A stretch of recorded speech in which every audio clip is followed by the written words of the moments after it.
আপনি পৃথিবীর যে প্রান্তে থাকেন না কেন অবশ্যই ওনার কথাগুলো শুনে যাবেন, আর ভিডিওটা ভালো লাগলে বেশি বেশি করে শেয়ার করবেন। আগে ওনার কথাগুলো শুনেন ভাই। আমি রাত 9টা বাজে দোকান বন্ধ করে বাসায় যাই। বাসায় যাওয়ার পরে সকালে 6টা সাড়ে 6টা বাজে দারোয়ান আমাকে ফোন দেয় যে আপনার দোকানে একটু সমস্যা হয়েছে, আপনি দোকানে আসেন। আমি দোকানে এসে দেখি আমার দোকানে কিচ্ছু নাই।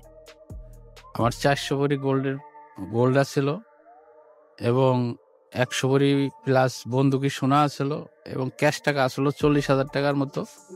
এসে দেখি আমার কিচ্ছু নেই। আমি নিঃস্ব, আমি শেষ।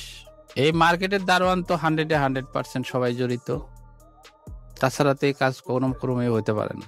আমি দেখলাম শাটারের অর্ধেক খোলা, এভাবে সব ছড়া ছিটিয়ে পড়ে আছে। না, আমি এখনো কিছু বুক করি নাই। আমি আসছি, লোকজন আসতেছে, সমিতির লোকজন আসতেছে, পুলিশ আসছে, সিআইডি আসতেছে। এখন তারা সবাই মিলে যা বলে আমি ওইটা করবো।